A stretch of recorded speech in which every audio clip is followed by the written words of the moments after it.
Good evening. We're on our way to another load. This one has a lot of deadhead, like an entire shift. We have 9.5 hours of driving up to Dawson Creek, BC, to pick up a 1970 Ford Bronco. So that's the plan right now. We're just fueling up. Hopefully it doesn't cost too much. Probably gonna be about $100 to fill it up because it was a half a tank. Actually shouldn't be that much. Probably around like $60, $70, something like that.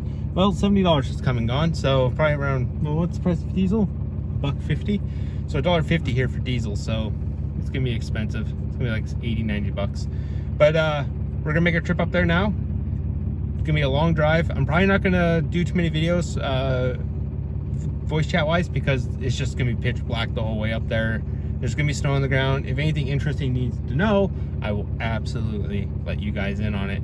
But enjoy the trip, enjoy the time lapse of just seeing headlights. And we get to see a nice, hopefully a nice Ford Bronco and not some rust bucket. The guy's driving it, when I drop it off, he says he's driving onto the ferry to take it over to Victoria, so it's a runner. So we'll see. Yeah, we'll see you guys soon.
morning.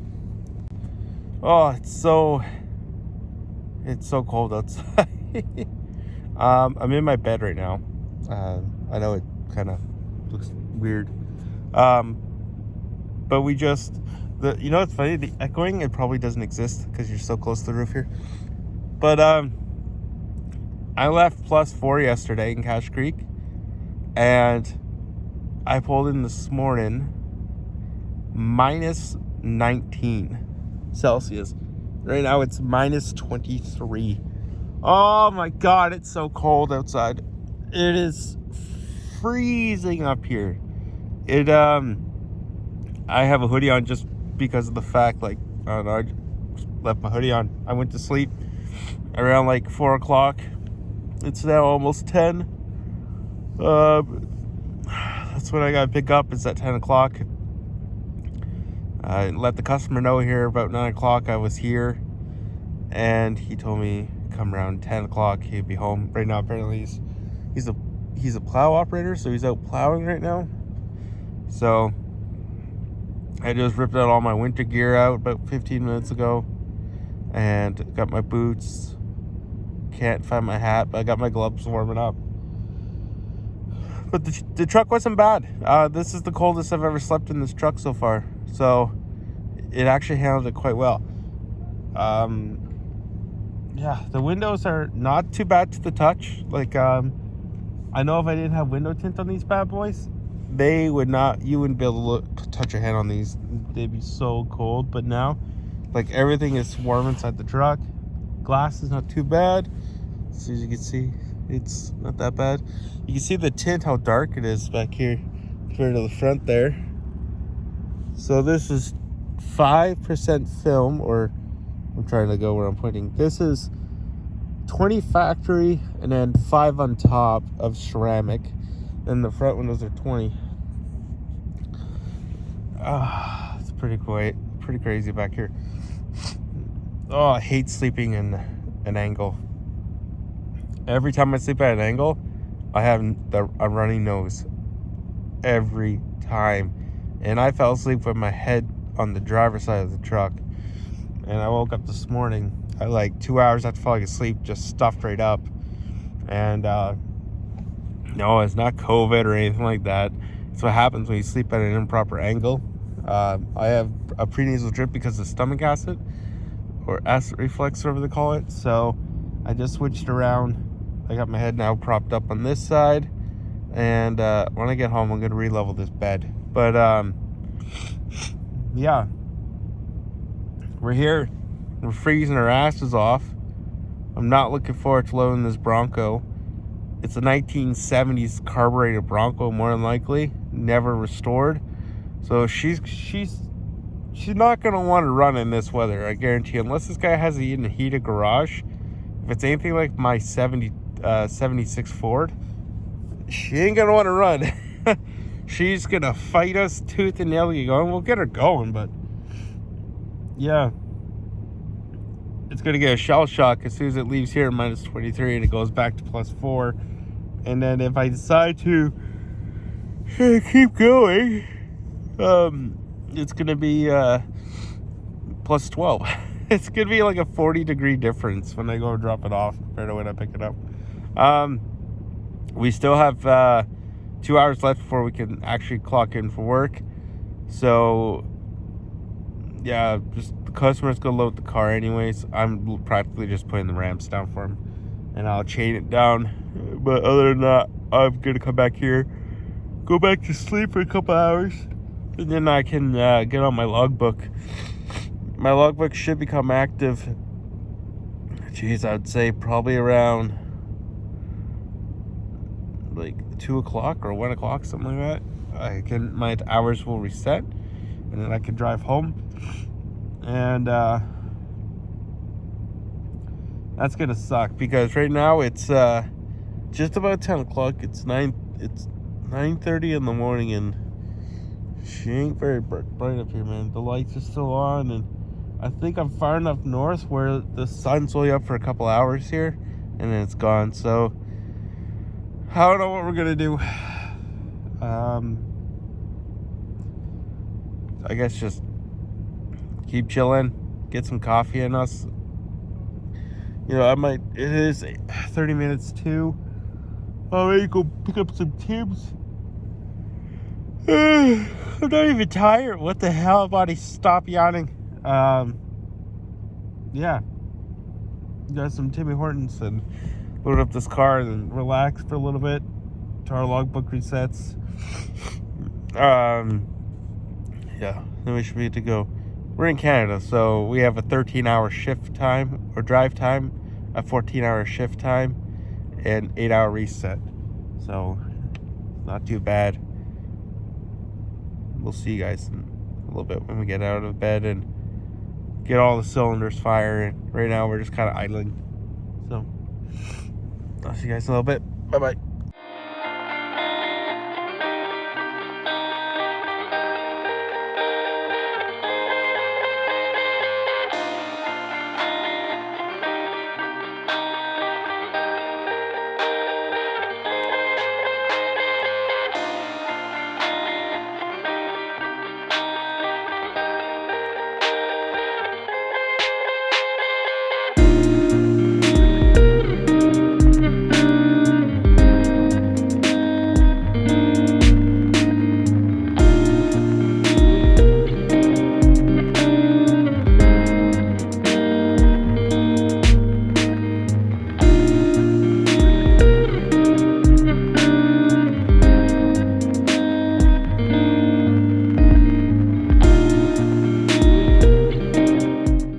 See that beautiful thing right there? Look at that. Yeah, 1972 Ford Bronco. Jacked up and everything. It's pretty cool. So that bill hurt. The reason I'm not outside filming this truck on the trailer for you is it's really fucking cold and the phone just shuts off after like 2 minutes of being outside. I was on the phone, it turned off, it just now turned back on. That was an expensive bill. So I'm here in Dawson. Or Dawson. There's no S at the end of it. I apparently keep saying an S. And we filled up the slip tank and the truck because we found diesel at the dream price anywhere. Anyone will. I don't know if this camera is actually going to like be this mirrored or if you can see it, but if you can't, it's $1.27.9 up here. So as soon as I pulled into the gas station, I was like, I need to put gas in the truck. Now I'm within a couple like not even within a kilometer of like where I slept last night. So the truck is not going to lose its mind that I drove it. That's the good thing. If you stay under a certain speed, the logbook doesn't trigger saying you're driving the truck, which is excellent. But we got the Bronco put on. As you can, I guess you can't really see. I'll upload photos of it and I'll take a video when I'm no longer like in Cache Creek or like Kamloops, wherever if I decide to stop at the house in Kamloops or if I decide to stop in Cache Creek, take Highway 99 if it's open, or if I decide to take the 3, whatever's there is available, I'll take a video of it and show you guys. It's actually a really cool vehicle. Well, Ford Broncos were cool back then anyways, but this thing's done up, it's jacked up, has 44s underneath, lockers, the customer spent $40,000 on it. And that's an expensive off-roader. But we just spent $564 filling up the slip tank and the truck with diesel. Almost $600. But you know what? That's good though. That's just over 500 liters of fuel we have now on board. We have 130 in the truck. We have 400 in the slip tank, which means we can get down to the coast, back home, and do another job on the fuel we just used, which is fantastic. So usually when, like I said, when you see it for in the $1.30 range, you just buy it and fill everything. At $1.70, I wish I had 2 slip tanks. But we got it done. It was expensive, and frankly, like at that price, you just can't get mad because it's $1.50 where I live now, and it's gonna be probably $1.70, $1.80 down on the coast. So, or well, I think it was $1.90 when we were down there in our last video. She ain't cheap. She ain't cheap at all. But we're loaded up. Our logbook is reset now. It's 11:30. Well, 11:33, but our logbook's now reset. I don't know what's going on, but it says I only have 11 hours of work time, of drive time. I don't know why it's not saying 13. It's saying that I have 2 hours. It could be because my reset is so close, or I don't know, but it says 11 hours. So we're gonna use the full 11 hours. That should get us close to, that should get us back home.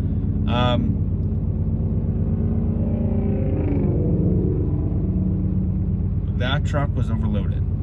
That poor F-150 was hurting. That truck was like this. It was trailer on it, everything. It was maxed. It was sitting on the bump stops. You could tell it was stiff. Poor truck. And just to get off the line there, you thought it was going fast. It wasn't. It was just accelerating, doing like 30. But yeah, I noticed there's a lot of people with tint like I have here in Dawson. Like every other car that passes me or I see, like you'll see, I don't know, maybe you'll see him. There he is. See the car just right there? His windows are blacked out. And like every other car in this parking lot, same setup as I have. We are close to Alberta, so that could be why. But we're heading home. We have 11 hours on the drive book. Should get us home.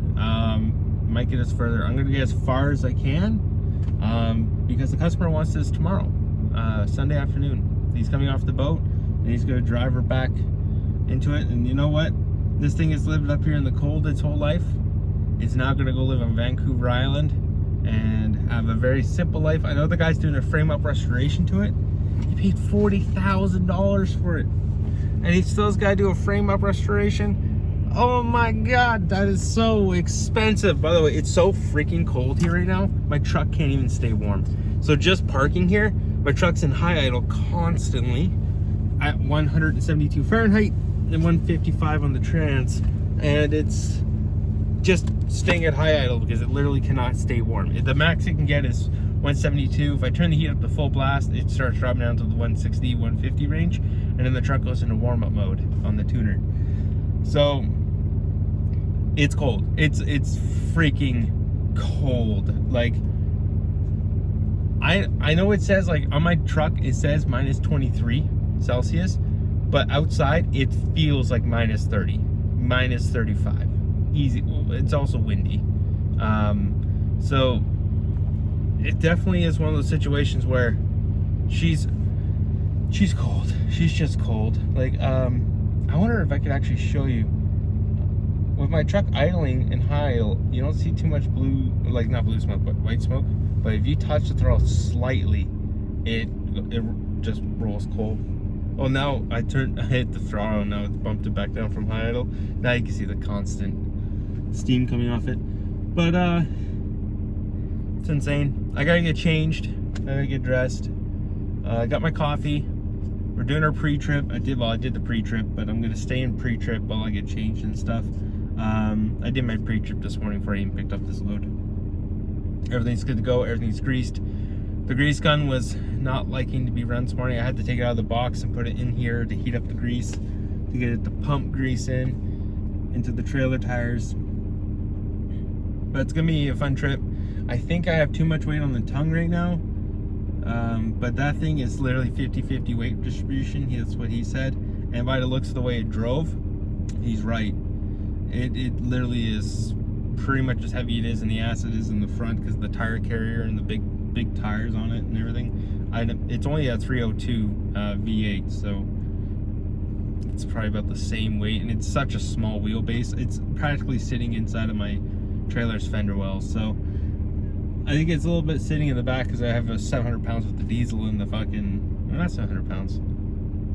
How much would that be? About 500-600 pounds, something like that? Or maybe 450 pounds? I'm not sure.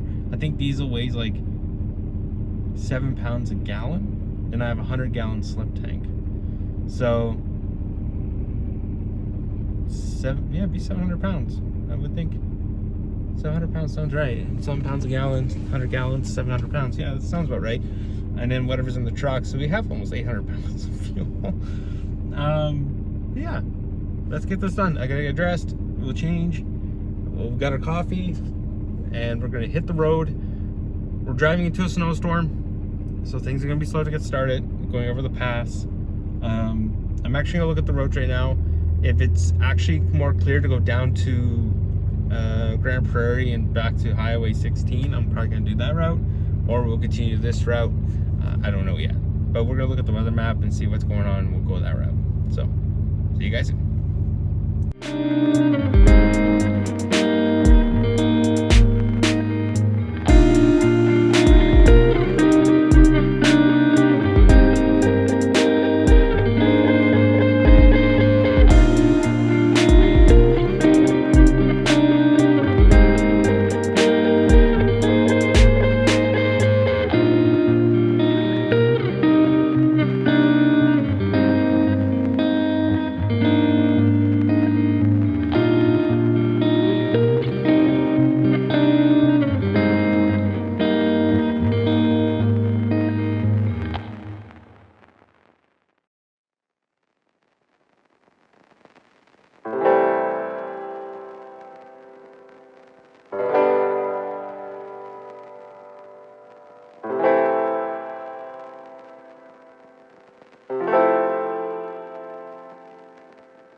Difference between a HotShot and just a transporter. A frickin' transporter wouldn't be on this retarded road right now. That's all I can say. I guess you guys can now see it properly. It is sheer ice. It is legit just sheer black ice. When you touch the brakes, things just slide. So right now we're cruising about 80 kilometers an hour, or about 50 miles an hour for our American friends. Now I know in America, you guys are like, if you're American, you're watching this and you're from like Florida or something, you're like, oh my god, I watched the videos on the internet and you guys are insane for going fast. Not when you have snow tires on, but still, even with snow tires on, you don't stop. It just stops you from spinning out. But pretty much all snow tires do is they have a siphon that can suck water off ice and give you more traction, or at least attempt to. And then on top of that, it also stays softer, so you know, when you turn your tires and stuff, it keeps moldable.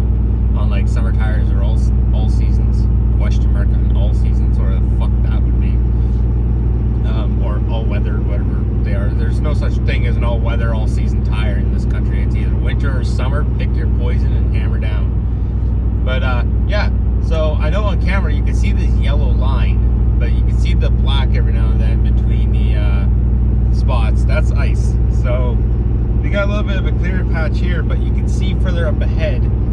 I don't know if the camera's going to pick it up, but you can see the shine of the road. So we're definitely on ice, and if I hit the brakes, it don't stop. It just keeps going.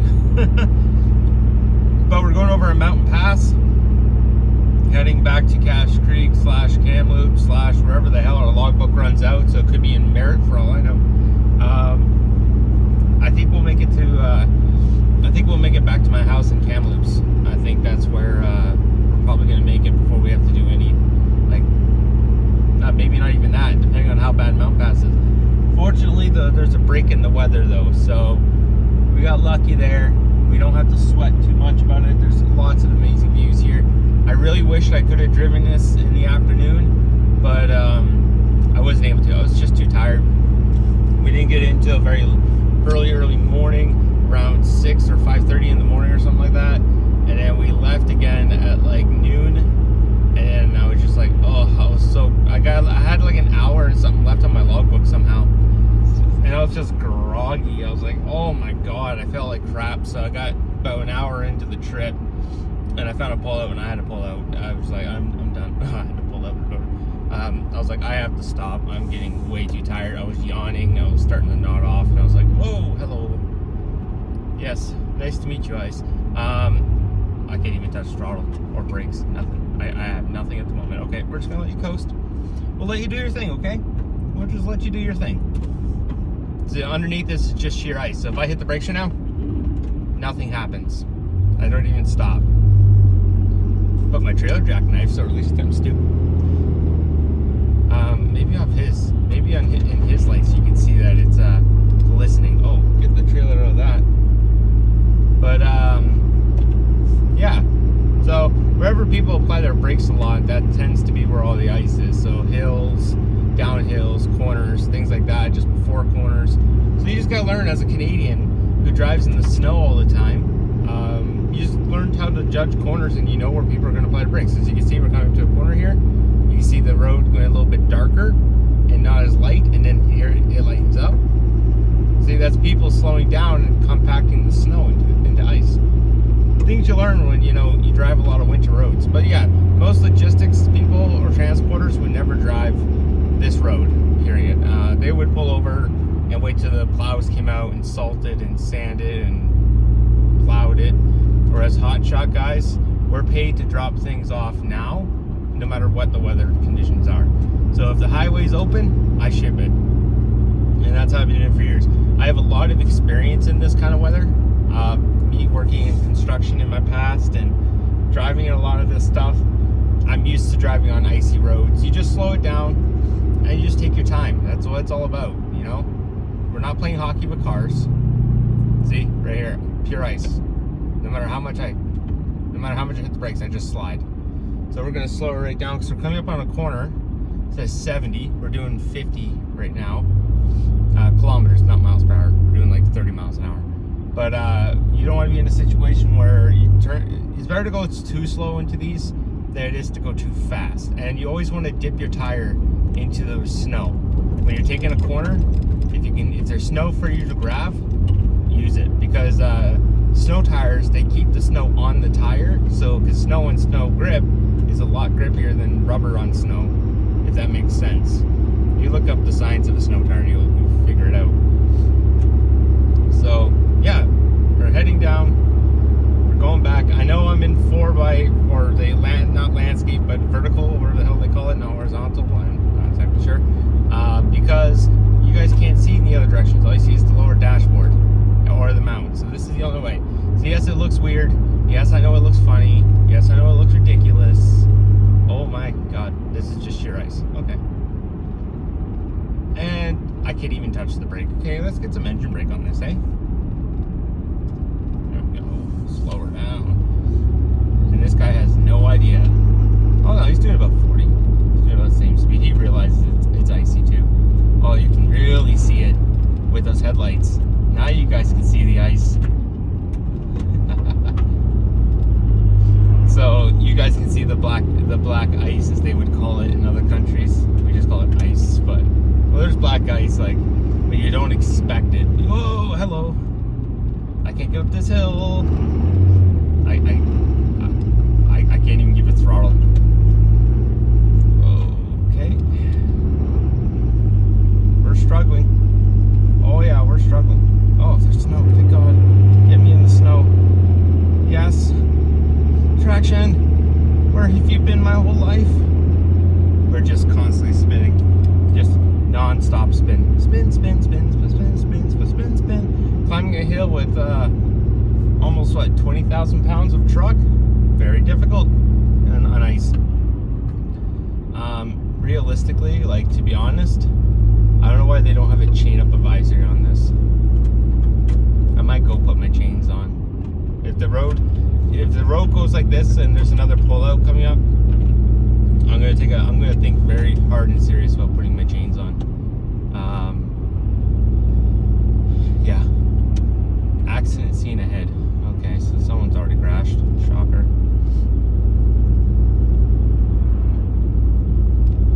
So yeah, I'm sure you guys can see in the video other people's like equipped like lights passing. It's just ice on this mountain pass, and that's why you just go slow. You just take your time. So if you do something, you can react to it a lot more safer than you would if you were just going too fast. And a lot of people don't realize that. And I'm not kidding. There's even Canadians out here who drive a big truck and go, I have a big truck with 4-wheel drive. She'll send it. And they don't realize until they crash that, oh shit, it's sent. Alright, we're coming up on the accident scene right now. I can see the triangle. It looks like it's a commercial vehicle accident because the triangles like that are usually a semi-rig. So, oh, here we go. No, what is that? I think that's a plow. Someone collided with a plow, I think. Oh, you can't even see it because it's on the other side of the bracket. Yeah, someone collided with a plow. So, all right, we're on sheer ice. We're going down at 9% grade. Yay! This is my favorite thing in the whole world. It is so dangerous, and I am not a girl. Just kidding.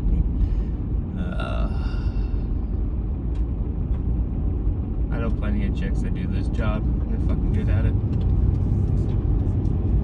Yeah, we're just gonna let the exhaust brake do the work because if I touch the brake or the throttle or anything, we're just gonna slide. So there's no point. Let the engine brake slow down the tires, and it slows it down enough where it's not actually like gonna cause us issues.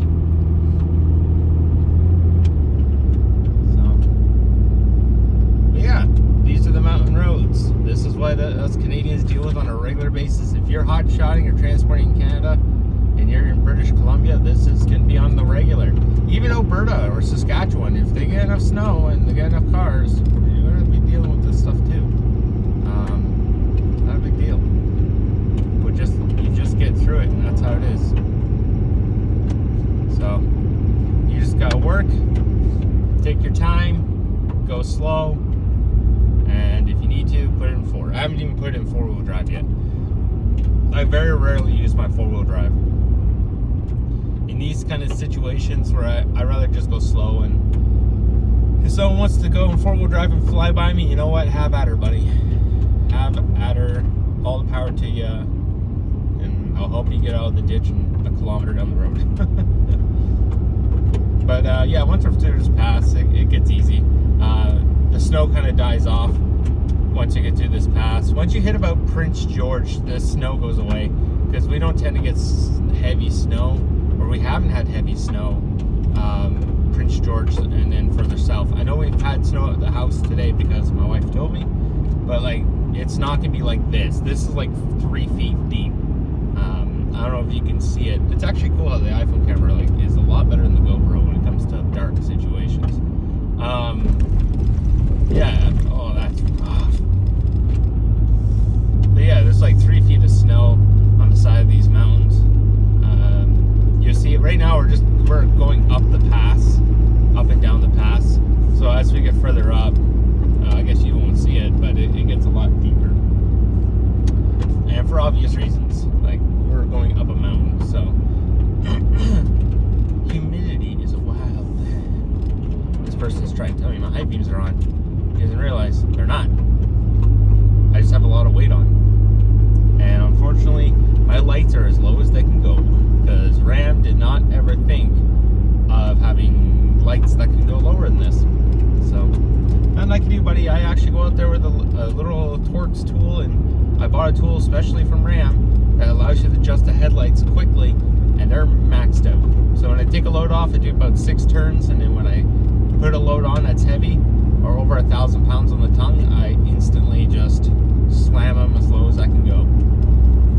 So, but some people still think, like, because they're driving a lowered car and they're coming up against a truck, they think like, oh, your light should be just, oh, they want me to do this. This is what they want me to do, is drive like this. Holy fuck, what the hell? Okay, you guys can see flickering, and way better than what I can. I do not see that on the road. Like, that camera picked up that dark light situation perfectly. It looked like my headlights were still on. That's insane. That's crazy. It looks, this is my fog lights, by the way. So like, it's not there. Like, oh my god, it's so much brighter on your screen. That's insane. Fog lights are dog shit, by the way, in this truck. I bought a set of LED fog lights. I cheaped out, made a huge mistake, but I realized I just use them for like the look, so I don't have yellow fog lights anymore. But as soon as I get back home, I'm ordering a set of LED 9145 LED headlight bulbs. Not this crazy shit tons of LED shit, because it's just dog shit and it's crap and it doesn't work. So we're gonna order some more LED lights that are proper lights that will literally shine in front of me somewhat. Alright, we're gonna let you go. Sorry for talking your ear off. We'll get down this road. It might take us a couple hours, but we'll get the job done, and we'll get this truck to this customer's truck to him. In a 40-degree weather change. That's the insane part. We're going from -25 to +15. It's insane, but it is what it is. So I'll talk to you guys later. Bye-bye.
you.